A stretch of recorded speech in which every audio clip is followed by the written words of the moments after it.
fundamental rights are crucial important, and so I'm very happy that we have an expert on this topic, speaking about the accused's perspective of the European investigation order and also the e-evidence proposal. And our expert for this topic is Tanja Fachertal. She's working on various aspects of fair trials legal and policy work in the Brussels office. And before joining Fair Trials, she worked for a Brussels-based consultancy in areas of fundamental rights and justice and home affairs. And before she worked for different human rights NGOs. She has also a master in human rights and democratism and a second master in Latin American studies. So I think we are really happy to have you here and looking forward to your presentation on the other perspective of the European investigation order and the access to e-evidence. Okay, can you hear me? Yeah. Well, thank you very much for your kind introduction. It's true, this is going to be about the other side of the story. But first of all, let me say that, well, evidence is at the heart of a criminal justice system. Evidence is at the core of each and every criminal case. It is the very core to determine the guilt or innocence of a person that is accused of having committed an offense. And as we live, and we've heard this before from our colleague from the Guardia Civil, there are many different ways. There's cloud computing, there's a lot of messaging going on. We all use our social media tools, and all these kind of things are on the forefront. This is coming up, and this is being used more and more increasingly. So gathering evidence is no longer a matter of purely domestic matter, but this is coming more internationalized as we go on. We've also heard that it is very important that evidence is, cross-border evidence is shared and gathered quickly and with a minimum fuss. It all sounds very simple in theory, but in practice, no doubt it raises issues, and it raises issues, as we hear, the more progressive, if one may call them, or the more daring proposals that are being put on the forefront at the moment might be adopted. I'm coming to those in a moment. So I was actually going to talk a bit about, or to give an overview over the judicial cooperation mechanisms that are out there to gather cross-border data and their limits, but we've heard a little bit about them already, so I'm going to limit myself to the very, very basics. So we've heard about mutual legal assistance treaties. We've heard about, also a colleague mentioned, cooperation mechanisms under the Budapest Convention and other Council of Europe mechanisms. And within the European Union, we would have formal cooperation mechanisms that involve judicial institutions on both sides, so in the requesting and on the issuing and requesting member states. And those would, within the European Union in particular, be the European Evidence Warrant and the European Investigation Order. I cannot highlight the importance, or I cannot highlight the potential problems that might come with an adoption of the e-evidence proposal, or the proposal on the European Production and Preservation Order. As we've heard, it's a new cross-border cooperation mechanism to facilitate the access to electronic data, electronic evidence. It might turn into evidence in a criminal proceeding in the context of criminal investigations.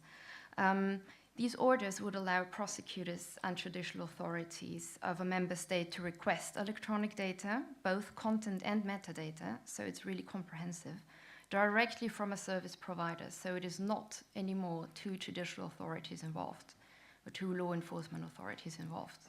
But this is one in the issuing member state, and in the second member state, it is only the service provider. There is no safeguard, there is no control by any state authority involved. It doesn't matter, as we've also heard, where the data is located or where the company is headquartered. And as it looks for the moment, as it's not been adopted, we have a Council general approach at the moment. The trialogue is coming up. The Parliament will present its views on it. It is going to operate alongside the European Investigation Order.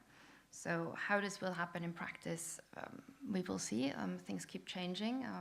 We will also hear about it from our colleague in our very last presentation, who will talk more about its scope and who will talk more about how these orders are going to be issued. Well, these developments, and I've indicated it already, raise questions with regard to fundamental rights. There are different aspects, but the right to a fair trial in particular, so presenting the accused perspective in all of this, and also impacts that this has on the rule of law in general, are going to be the content of the upcoming presentation. Sorry. And I'm first going to talk about some key principles, just for the sake of remembering and reminding us what we're actually touching with potential orders and existing orders already. The creation of mechanisms for cross-border exchange of electronic data has been driven by the needs of the prosecution, has been driven by law enforcement agencies, prosecution, police, and it's basically they are one-sided. So they are applied and they have significant impact on the rights of the accused person. On the other side, international human rights mechanisms, also within the regional systems of the European Union, when they approach the fairness of criminal proceedings, they take the stance from the perspective of the accused. So they recognize severe implications of criminal prosecutions and of a conviction on a person. Those are, well, this person is stigmatized, it might impact negatively on employment prospects, family relationships, civil liberties, in addition to loss of liberty, and the imposition of severe penalties on top of that. The harshest measure presents the harshest measure that a state can take on an individual, and that's something that we must keep at the back of our head. It is therefore for good reason that international law requires principles to be respected to ensure a fair outcome of criminal proceedings. And those principles are, and I'm going to mention some of them, and you can see them on my slide. First of all, the presumption of innocence. So it is upon the state to prove that a person is guilty, not the other way around. This has to be proved to a high standard, so it has to be beyond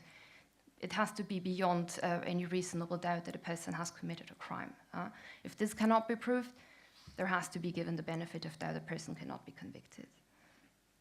Also, and this goes hand in hand with it, is the right to a trial within a reasonable time. So a person should not spend useless time waiting for a trial or spending additional time that is not necessary in pre-trial detention.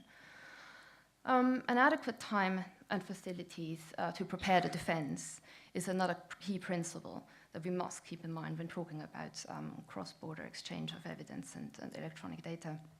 So a person, a suspect, a defendant actually has a right to actively participate in a criminal trial and to present a defense. So to challenge the evidence of guilt, to challenge this evidence on on grounds of the legality of how it's been collected and also on its probity, so on the content basically of whether this person has or has not committed the crime that he or she is accused of. This principle also includes sufficient time to analyze a case against a person or to prepare a defense. The right to advance notice of the evidence that's being gathered for and against the person is very important in this sense to actually be able to prepare one's proper defense. Of course, very key to this principle is the effective representation by a competent lawyer, or if needed, by legal aid provided by the state, and to confidential communication with the lawyer, and we've heard about this already, so the concept of legal privilege, that is key. And of course, and this is very important in the context of e-data, the access to technical facilities that are needed. So this is not only in terms of room that has to be provided, but then also, and I'm coming to this a little bit later, technical knowledge, technical facilities, all these things that are key when it comes to deciding whether evidence that has been gathered also serves to prove the innocence of a person. Another key principle that I would like to briefly mention is the ability to access and contest evidence, and I've just tackled this. So a person must be given the genuine opportunity to challenge evidence presented against them and present their own view. And last but not least, the equality of arms. So when we imagine a criminal case, then it is the essential guarantee that a person has, given that behind the prosecution, the entire power or the entire apparatus of a state is standing. So accused person needs to be given the opportunity to equally defend him or herself.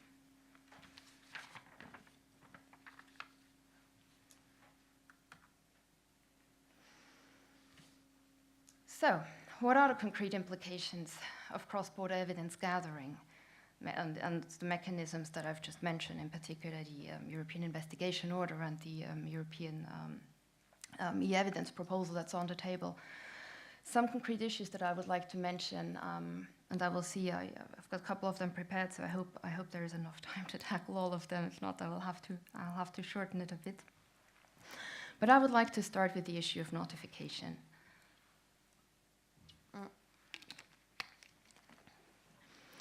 Sometimes legitimate reasons exist for law enforcement agencies to keep investigations confidential. This is recognized either directly or indirectly by legal mechanisms for electronic evidence exchange. And I've quoted here Article 19 of the European Investigation Order, and there is a similar provision in the current e-evidence proposal. We have also bilateral mutual legal assistance treaties, the EU and Japan, or the EU and the US, contain similar clauses. However, secrecy, or the fact that a person against whom there are investigations is not aware of it, evidently does not have the ability to prepare a defense against him or herself. So you cannot ensure that evidence is being gathered that would prove the innocence, his or her innocence. We've had this, we do have the issue in a couple of member states where evidence is only provided at the very end of the investigation, or sometimes only to a stage quite close to the actual trial happening. And Estonia, for example, is a case where this is really happening at a very late stage. So the question is, prior notification to challenge the legality would be important to ensure that this person can actually prepare and build a defense before any harm is done. The question is also whether ex post remedy would be satisfying. It's a bit unrealistic to imagine how evidence that is not admissible in a trial at the end can be removed from the person's, from the investigator's knowledge, or how unlawfully obtained evidence may be seen and may have been used to obtain evidence that indirectly serves to gather evidence that is ultimately admitted in court.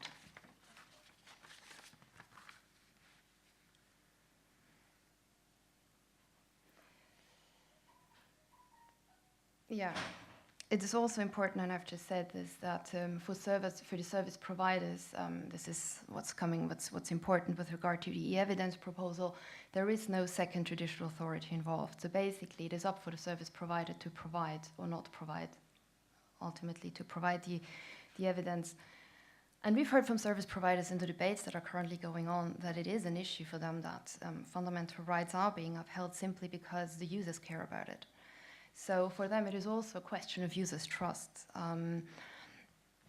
People provide all kind of information in their whatever social media, whatever platforms they use. They also want to make sure that actually there is a reason, or there is actually trust they can have in the service providers.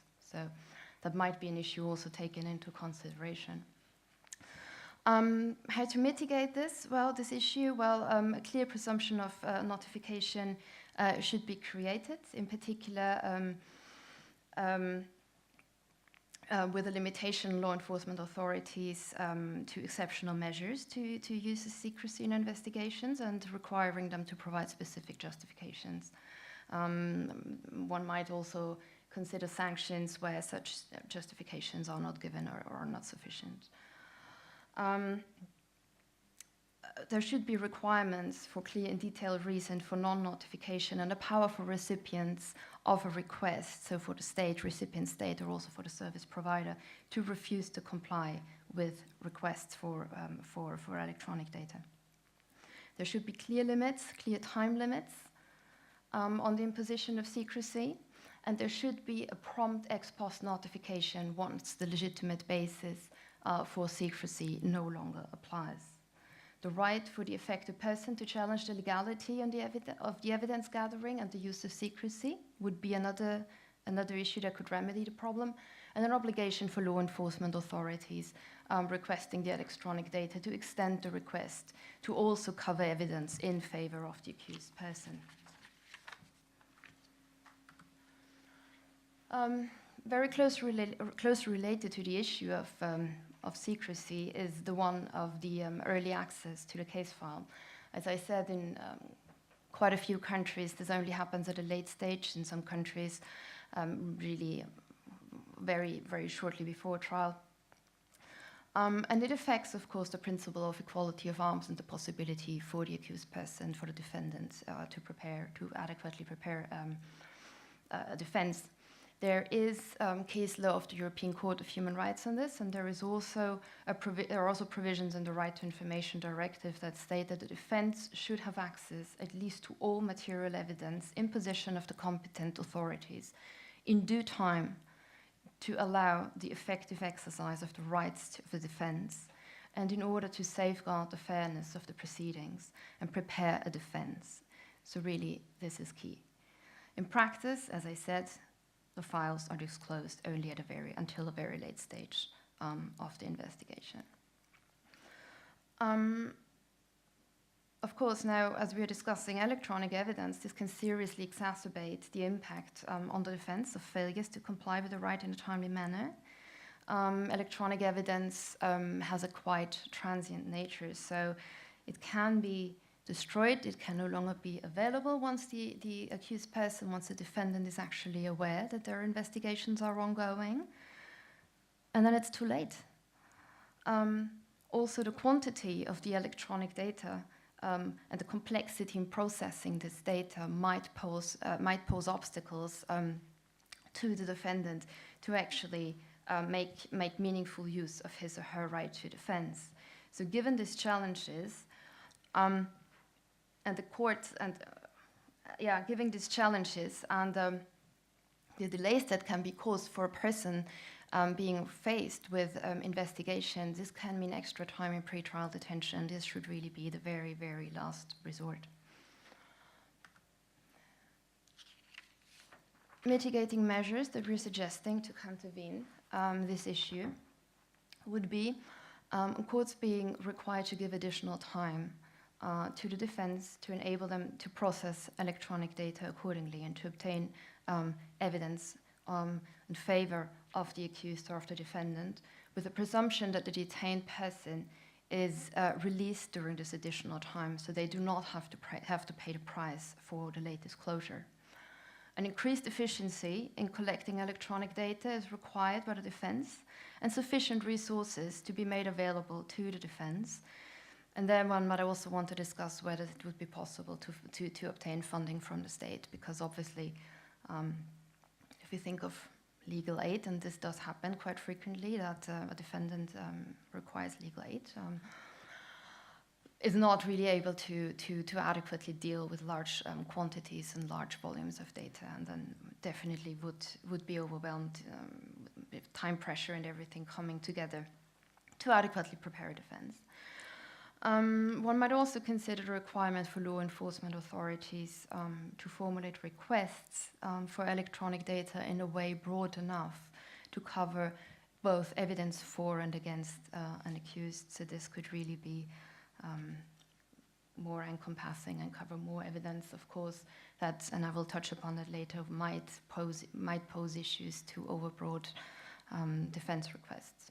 I mean, overbroad requests for the gathering of evidence, and that might pose problems with regard to privacy, data protection, data retention. Another issue that is important here would be the access of the defense to evidence gathering tools. This is not the case. It is very rare. Generally, as I said, this is not really the case. It's only the European Investigation Order that does provide explicit power to the defense to make use of this tool, but then again, it lacks detail. There is no information how the defense makes the request and to what authority. And it only, depends on national criminal procedures of each and every member state. The e-evidence proposal that's currently under discussion does not expressly recognize this power. So we will see what happens, but one can have doubts whether this is going to change a lot or not, because fundamental rights issues keep being pushed in and out of the proposal. And again, this is an issue that remains to be under close watch, actually, to see what happens. Suggestions to mitigate, well, the powers to the defense to demand evidence gathering on equal terms with prosecutors would be key, and an obligation on state and service providers receiving such requests to process them with the same urgency, with the same speed and the same diligence as requests received from law enforcement agencies, as they do, for example, and as I mentioned, in the European Investigation Order Directive. And then secondly, courts being required to give additional time to the defendant to enable it to request electronic data, and with the presumption, again, as we've seen in the previous aspect, that the detained defendant be released during this additional time where delays caused by non-notification or by late disclosure of the actual investigation.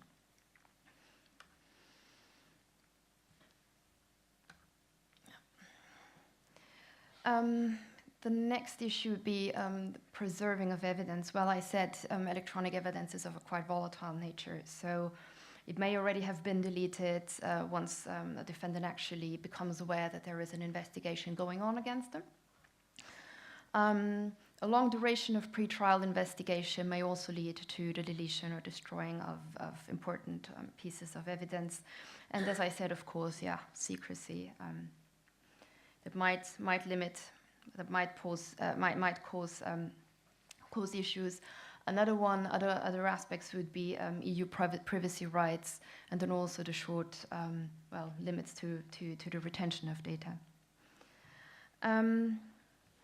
Mutual legal assistance instruments in the European Investigation Order do not contain a possibility for the defense to seek to ensure the preservation of data that could actually support the defense.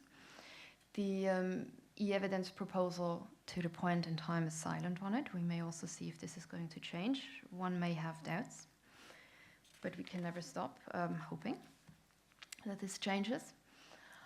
And even if law enforcement authorities were required to obtain all evidence, meaning for and against an accused, it's going to be a bit difficult, because in the end they will not know what evidence actually the defense wants to rely upon. They will not know what actually is important for the accused and his defense counsel in the preparation of a defense. And of course, I mean, this is clearly impossible to do for as long as an investigation is secret. And law enforcement agencies might, in fact, as a measure to circumvent this, have to seek large quantities of data, which again raise questions to the proportionality and to privacy. Possible mitigation measures in this, with this aspect, could be that, well, as I said before, a limiting use of gagging orders, so a limiting use of secrecy, only where it's really necessary and under stricter conditions, to ensure that law enforcement agencies are under a clear obligation to secure all evidence that is relevant to the case, so not only against the accused, but then also in his favor.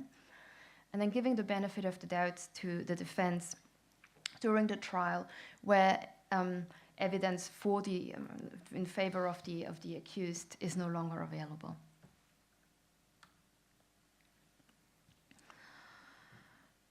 Challenging prosecution evidence, another key aspect that does become an issue here. So additionally to obtaining and preserving own evidence that a defendant might want to bring, he or she must be able to challenge evidence which is being used to establish guilt. And that means it has to be challenged with regards to its property, and it has to be challenged with regards to the admissibility of the evidence that the prosecution is seek to rely on in a criminal trial. In the current system, this is a little bit hard. So it's quite hard for a defendant to exercise these rights. They cannot know how evidence in another country was actually gathered. They cannot know, was this done in violation of the local law?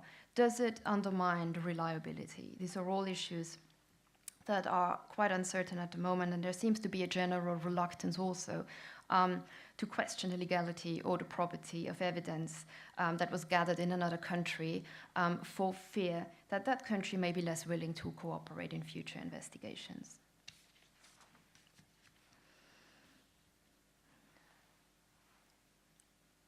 In some countries, and in particular in Belgium, I'm talking about Belgium here, there is a presumption of legality with respect to information that's been gathered abroad.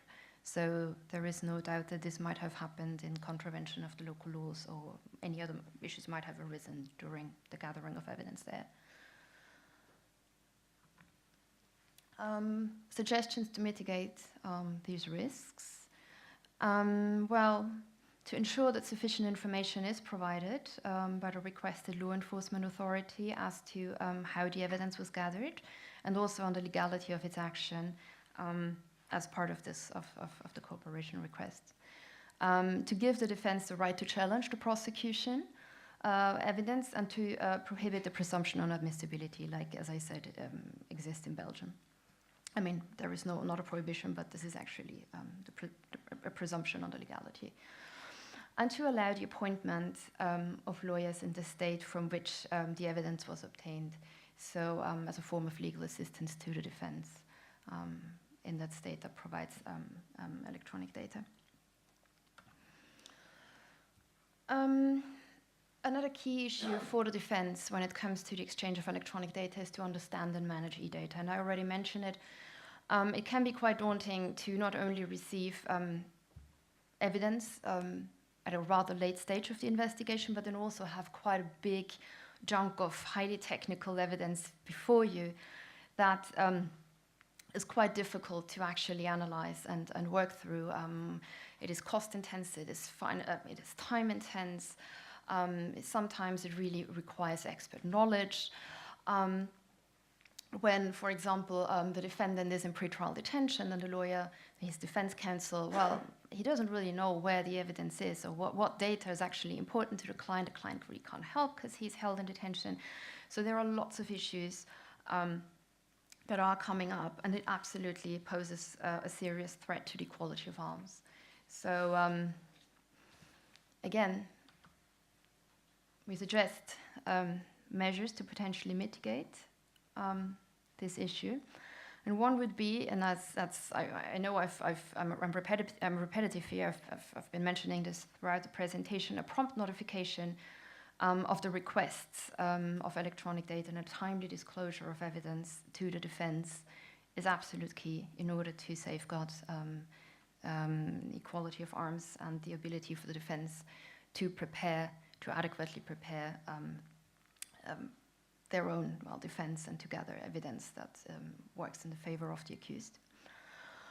A development of protocols for handling and sharing electronic data between law enforcement agencies and the defense to ensure that this is provided in a way which increases the ability of the defense to process it. As I said, this can be quite daunting when you don't have the resources and sometimes not the knowledge to process the data accordingly. Funding seems to be an issue in this regard. So acquiring IT tools that might be needed to process electronic data and to put them on an equal footing with the law enforcement agencies would be key. The development and the delivery of specialist training, and this goes hand in hand also with IT tools. So training on technology and on electronic data. And then maybe, and that's something that would be very helpful actually, to create specialist units to provide ad hoc assistance to lawyers handling electronic data, and this might happen, or might consider this within the framework of bar associations, for example, or to provide financial support to enable lawyers to contract privately with experts to obtain this support. Legal privilege, another key aspect that is of concern here, and I've mentioned this already. Well, the confidentiality of communication between the lawyer and his client, so if the accused, is key to ensure an effective defense and an effective exercise of fair trial rights in a criminal proceeding. The European investigation order explicitly refers to this principle. As regards the e-evidence proposal, well, there is a reference in it as well for the time being. Now, I've also added, and I'm coming to other confidentiality requests outside of the legal privilege, but with regard, for example, to the protection of journalist sources, this has also been added. We'll see if this holds. But anyway, a higher risk is posed by electronic data exchange than it is with physical evidence exchange. That a lawyer-client communication will be obtained by law enforcement authorities. So it's quite hard also for law enforcement authorities to separate communication from a privileged communication from other type of data. And it's really hard. And it's going to be exacerbated even more so in the context of the e-evidence proposal, where there is no second judicial authority to have an oversight over this. So it's quite hard for a service provider to actually assess whether data that's being provided does contain or is covered by the legal privilege. Mitigating measures in this regard, well, to clarify the obligations on recipients of the requests, as I said, and to respect the legal privilege. That will require training for lawyers on practical mechanisms to ensure that privileged communications are not inadvertently collected. And then also where a risk is identified that electronic data may contain privileged materials, law enforcement authorities should create independent teams.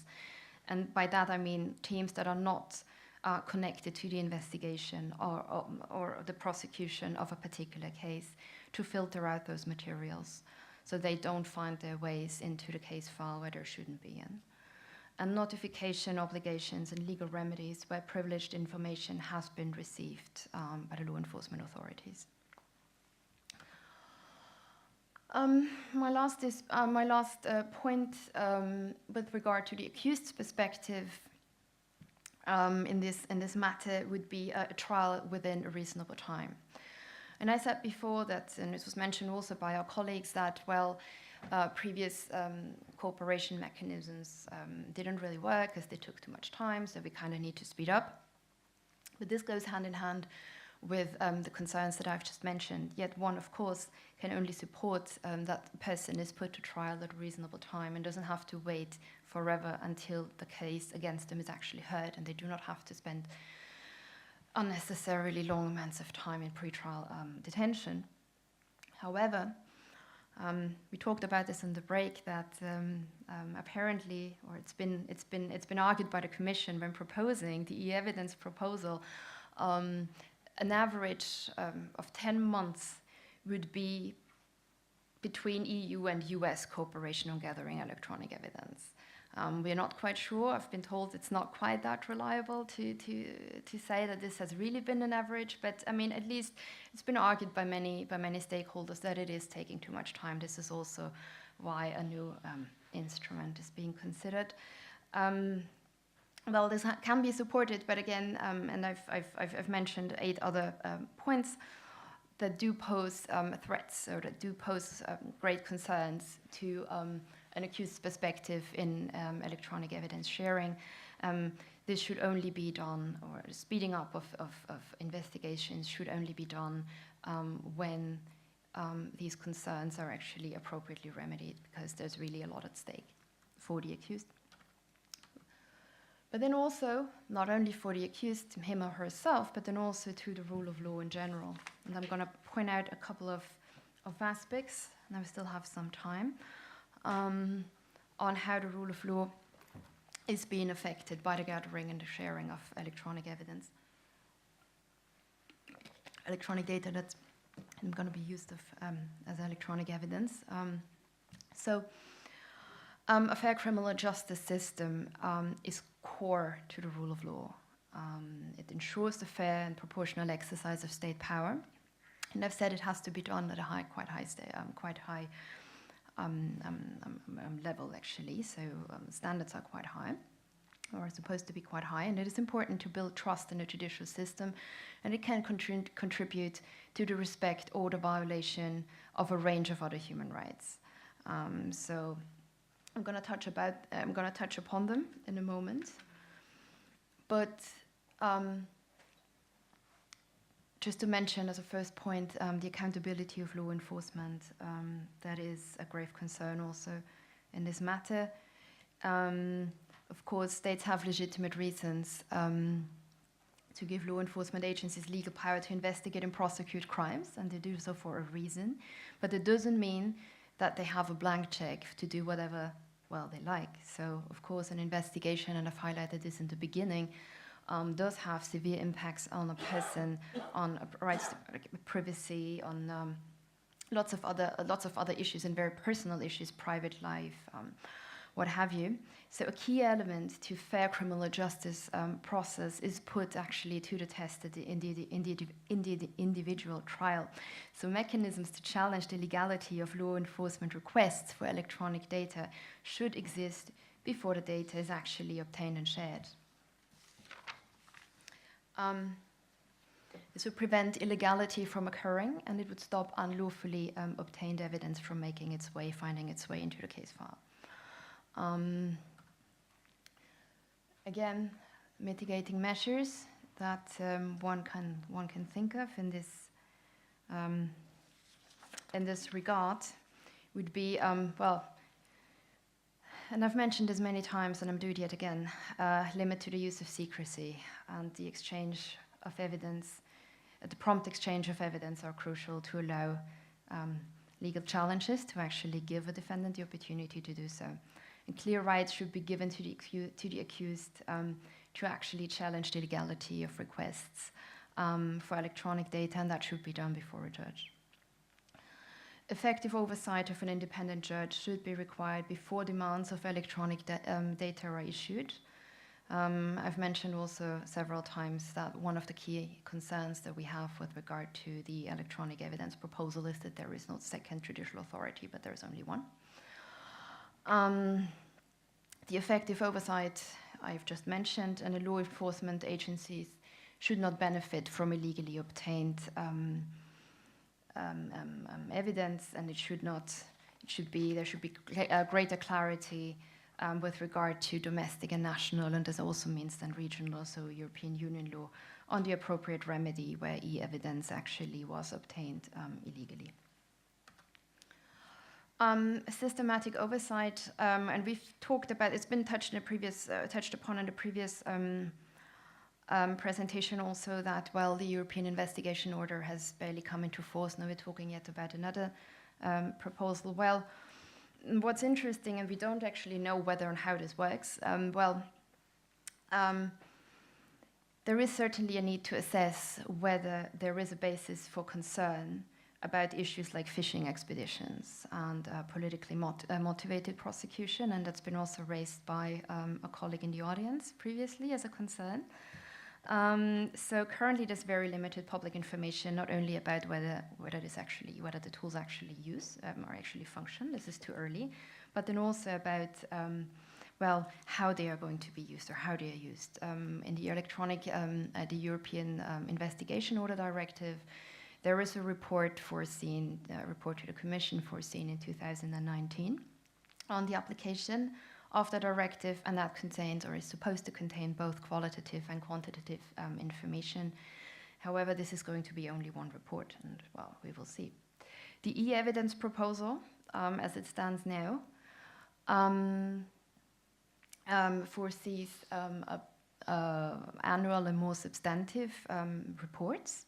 So the member states are supposed to collect and maintain comprehensive statistics from relevant authorities. And they're supposed to prescribe, and this information should prescribe the needs, well, they have to be provided. The only question that is still open in this regard is whether this is actually going to be published by the Commission, or what actually happens with all the information that's going to be stored and it's going to be collected. So far, there are several voluntary transparency reports by service providers. Microsoft does it, Google does it, some other service providers, if you Google it, if you look for it, they do voluntarily provide information on how they use, on how they use requests and what information is actually provided for.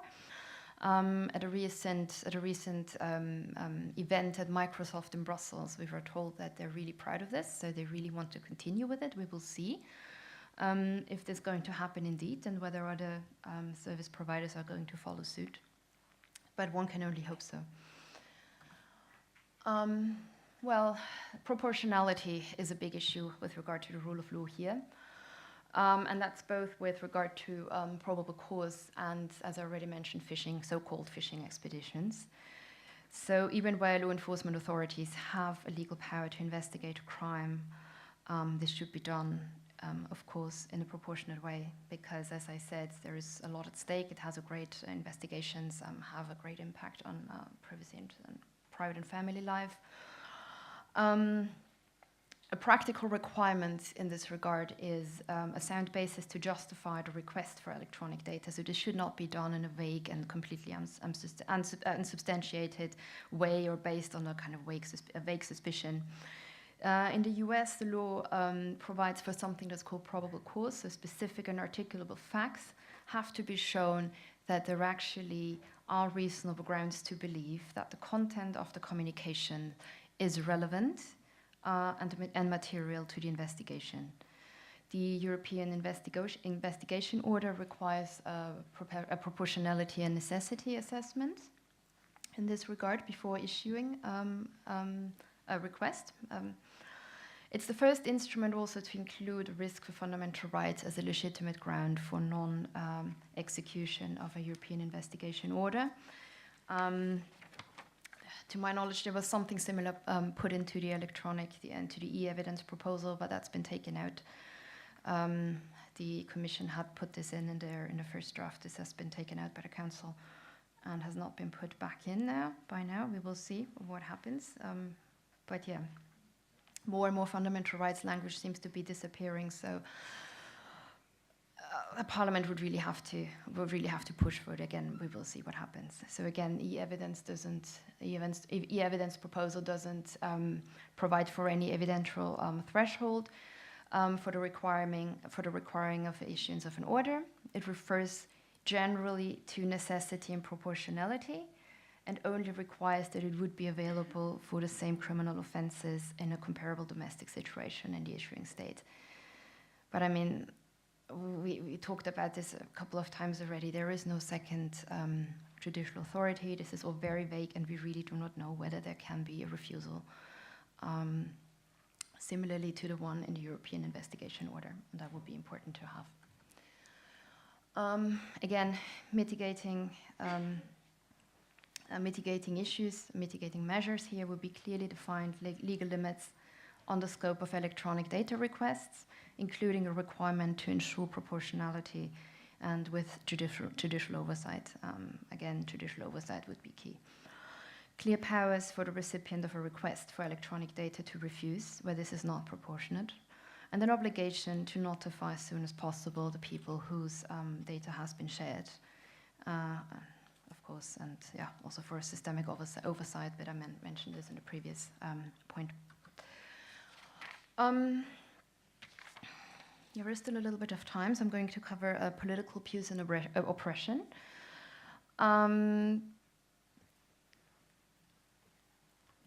We've heard this before, and it's been mentioned a couple of times. Yes, criminal procedures can be abused to pursue politically motivated, for politically motivated prosecutions, for ends that are not necessarily only in putting a person to trial for an offence that he or she has committed or is alleged to have committed. And this cannot be assumed that such abuse would not happen within the European Union.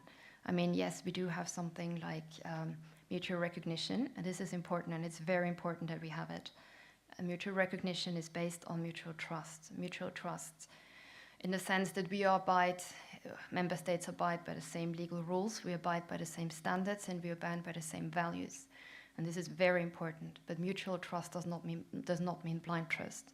So we see in several countries that we are moving away, or member states are moving away from what we consider as a rule of law, from what we consider as European values and standards. And this is becoming an issue, and we will have to see how we best react to this in the European Union, because, of course, mutual recognition is important. It is the basis of cooperation mechanisms. But basically, this would lead ourselves ad absurdum if we relied on recognition instruments that we know are not put to the test or do not live up to the values that we all are bound adhere to, or that we all are bound by. So this certainly is an issue. I mentioned already Article 11 of the European Investigation Order. That does provide for the possibility to not execute an order for fundamental rights concerns, also for political motivation. The e-evidence proposal, contains a clause where it says that where it's possible to oppose the enforcement where it's manifested it violates the Charter, or where it is manifestly abusive. I've been told that this language has been taken out in the latest proposal, in the latest version of the proposal from last week. We will hear more about this at the later stage today from our colleague. But again, even if it were not taken out, it would raise an additional concern. It's a direct cooperation with service providers, and service providers are ill-placed to refuse cooperation. I mean, they have their own interests. They are private companies. They do business. And of course, they care about the market. So for them to refuse or to continue to overly confuse may put them in a hard situation in order to provide their services in the requesting country. So again, some mitigating measures that we propose. Notification should be given promptly to challenge the request for electronic data on politically motivation grounds. Systematic reporting on how mechanisms are being used in practice. Both of them have been mentioned several times before. And of course, a judicial oversight of requests should happen. They should be required in the requested country where a state is known to abuse the criminal justice system for political ends. Very closely related, electronic data exchange, and the potential impacts it has to human rights abuses. There are a number of ways in which states could, cross-border evidence exchange, data exchange, could contribute to human rights violations. I already mentioned the freedom of the press.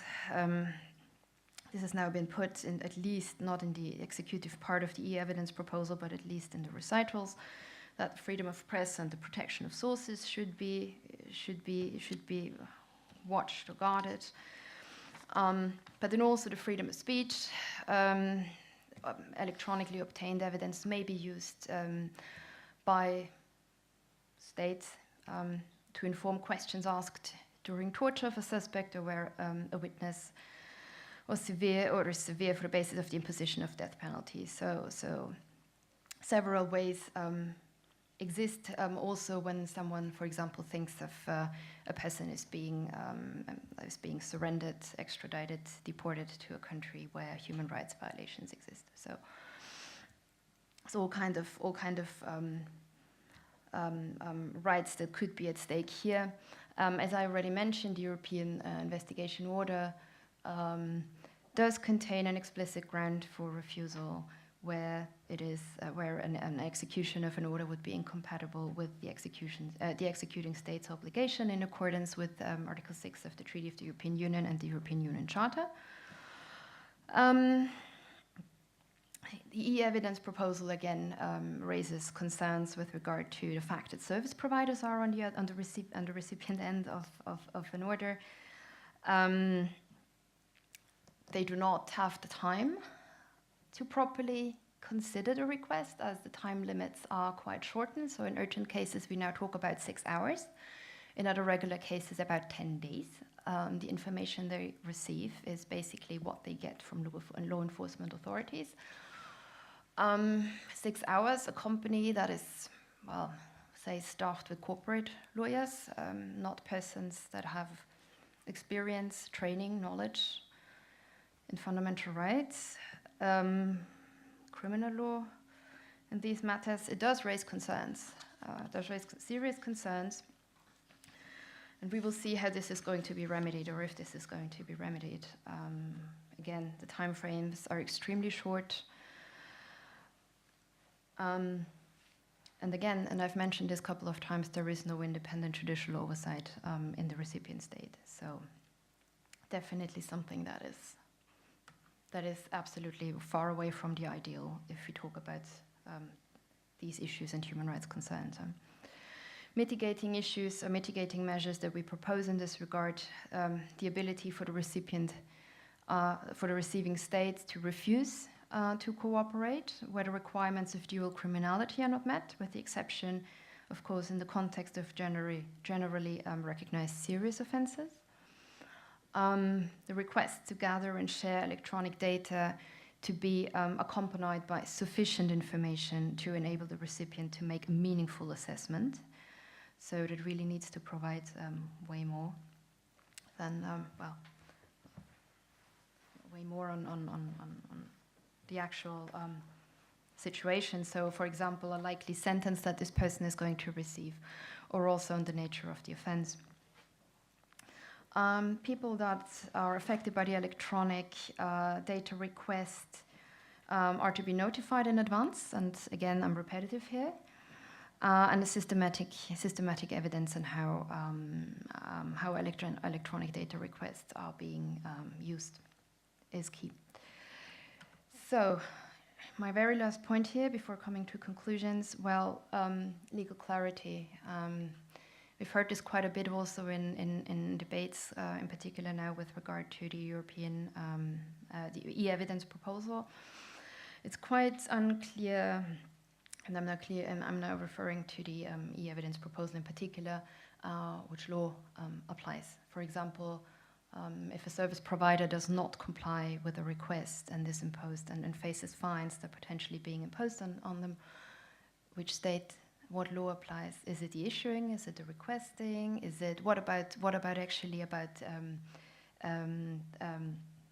the state of which the person, the accused, is actually a resident of? This state is completely left out of the equation. Should this be involved? Should it have a say in this? At the moment, there are quite a few questions. So the principle of national sovereignty has been brought forward repeatedly. As I said, the state of residence. And then finally, also data protection issues for the individual user. But these are just some keywords to sum it up. Finally, the conclusions.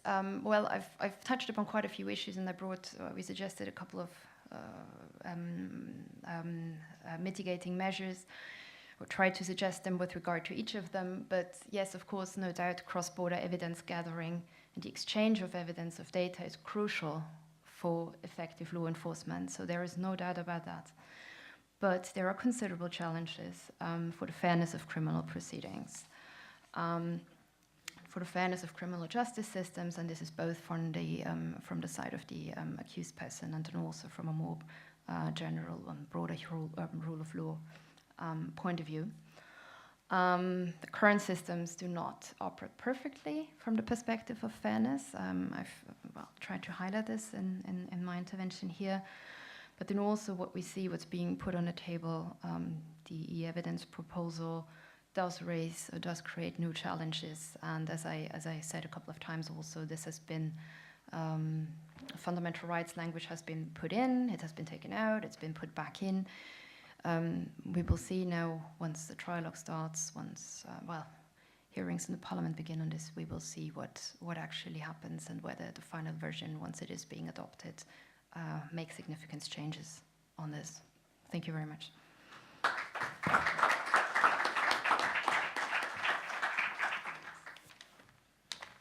Yes, thank you very much, Tanya. I was writing down before you started your presentation the question, which was a link to Claudia's presentation, actually. So you said the EIO is a roadmap for the practitioner, for the prosecutor, and I was wanted to ask if the EIO is also kind of a roadmap for the accused person, but I think with these points there on the slides, we definitely see your answer. And also you have drawn kind of a roadmap how it could be or how it should be for that. So thank you for your presentation from this point. And I would like to ask the participants if there are any questions. Then we will start here on the left and then. First, I will correct my fault not to present myself during my first question. I'm Mahmut Erdemli from Istanbul, a criminal court judge. Thank you for expansive information in the human rights aspects, and I also forgot to thank Claudia for a lot of detailed practical aspects. I wonder if you are aware of any case of Strasbourg Strasbourg Human Rights Court regarding which one of the states is responsible for any violation of human rights, the issuing state or the executing state, or if involved, the third state. What do you think about it? The third state by meaning? Sometimes the third state may be requested to provide some help according to the directive. You mean the issuing state, the executing state, maybe, I don't know in what situation, but I came across provisions in directive that third states can be requested any kind of help, maybe information or whatever, or maybe if the person to be transferred will be passing by the third state, something like I must admit I'm not an expert in ECTHR. You were referring to Strasbourg? Yes, but you are expert in which human rights system? But we can, if there is anything, if there's any particular request, we could discuss it, or I could look this up if you like and get back to you in this matter. Sure, because from the top of my head, I wouldn't need. I don't know if there's. If you would like to add to this. I did my master's in human rights too, and this question just came up to my mind. No, it's interesting. I have never heard. I have never came across something like that. No, I wouldn't know. I wouldn't know it from the top of my head, but absolutely, it is interesting. And thank you. If you like, we can liaise later on. We can stay in contact. Absolutely. Thank you. Then there on the left side of the room. Well, congratulations. I think your presentation is vital in this element because I had the opportunity to be in Europol when freedom and security was discussed. And it was interesting to see Mr. Brendrak in one side for the civil rights and Mr. Mons, a policeman, saying that their work was not possible anymore. Because all this legislation will kill it. And I saw in your mitigation also measures talking about the training of lawyers.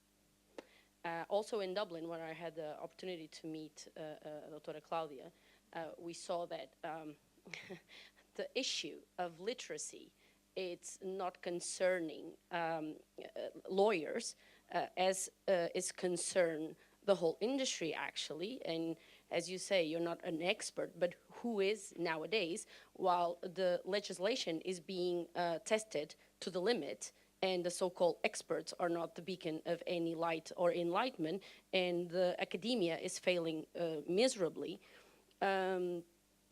Could we see, or what do you think in a sense of the training? Because in the middle of this fight, I still see the courts and the judges as the last resort of understanding the two sides and the two forces pushing. Why don't we see more focus in the training of all? We all need training still, but how don't we put like vital the understanding in the teams, for instance, that you mentioned for the lawyers? Why don't we put all these resources for judges, and they will have the last word in this field? So what is your even personal understanding? No, absolutely, I agree. It's when I said the training of the lawyers, training of defense counsels. We put this together in particular with a view to the electronic, not only, but in particular with the e-evidence proposal that's on the table now. As I also said at the beginning of my talk, you have law enforcement authorities that basically have the entire machinery, if you want to call it like this, but you have the entire force of the state behind you.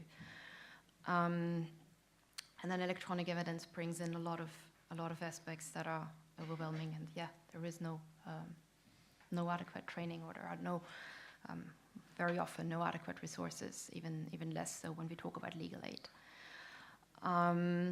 Well, sure, I absolutely agree. But again, when I said I did this with particular, or we did this with, we talked about this and thought about this in particular with the e-evidence proposal at the back of our head, that would mean that, well, we have one judicial authority, one-time service provider, and there are quite a few uncertainties for the time being still as regards to how one could challenge things. And that don't mean remedies, ex post remedies, but to make sure that things don't even happen, that harm isn't done, so that information, evidence that should not be there does not get into the case file, and then we have to remedy. This is getting trickier and trickier, but yes, I agree that judicial, of course, yeah, there should be judicial oversight at the last resort, yeah, of course. I just like to add something to what Sandra said, and since we are concerned, Tan just told about something that I consider paramount. Sorry. Yeah, this one's working. Something Tan just said something that has been in the back of my mind, and it's been paramount to me. It's the existence of e-tools. And contrary to what she said, I feel that the lawyers have an unfair advantage. The rich lawyers, and this raises a question about inequality. And inequality is something that we cannot allow in a democratic society. So what I would like to see as an investigating judge, as someone who should be the balance and should guarantee the fundamental rights of a citizen, but also must allow the investigation to go forward, is to have an e-tool that could be used by the prosecution, by the investigation, by the court, and by the defense, and that could be backtracked and forward as we liked. And to say what I mean is, the prosecution has the power to gather the evidence, the e-evidence, during the investigation. But the way the prosecution does this, and the way the law enforcement authorities do it, must be accountable at every point of the criminal procedure, and it must be transparent, and in a way that the defense can backtrack to everything that has been done, and in a way that all the raw data that has been collected can be reassessed in a further point of the case by the defense. This would be the perfect e-tool that I would like to have, and the tool that could balance the rights of the defense and the power of the prosecution. And so in a way that we could keep the balance. So I think, sorry?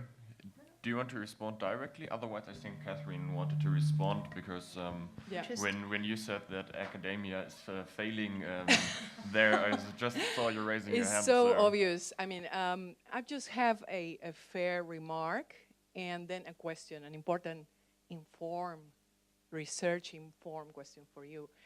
The first thing will be the remark, and very, I will say, in a way, very, brave, but non-informed remark about research or academia is highly failing to touch upon these issues.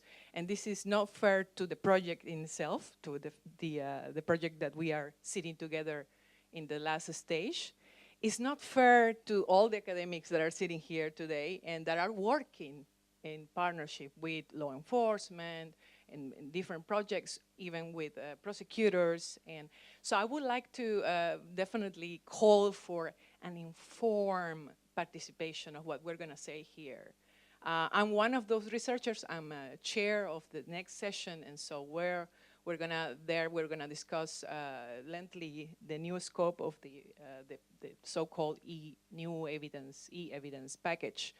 But I have to really, I couldn't stop myself from this very misinformed statement, and we should try to really avoid and inform and read, and probably the person who made the remark has not been involved in any research ever, so it's possible that she might not be aware of the bundle of research available on this topic. So the question for you, and thank you very much for a very enlightening presentation of the points you make on human rights protections. I wonder the internet service providers liabilities regime. Would you consider that, and this is actually also very much reflecting many of current research in the intersection of cross-border data transfers and which e-evidence is just one of the aspects. Does the current legal framework of ISP's liabilities, do you think, provides sufficient safeguards and is enough space for cooperation with law enforcement? If we look at this, it's another way to look at the picture, right? We have been looking at, so far, the current legal framework next to the e-evidence package, new e-evidence package, and obviously the evidence investigation orders. And of course, you have well presented and well explained, very much elaborate on the human rights protections that are being breached. However, can we look at this in another way? Can we look at what are these current liability regimes that compromise the participation and the cooperation of ISPs, so internet service providers, otherwise called online service providers? Can we do something to change that in order to allow, only know what I see in all these, in the old regime and the new regime, there is a willingness and incentive for cooperation.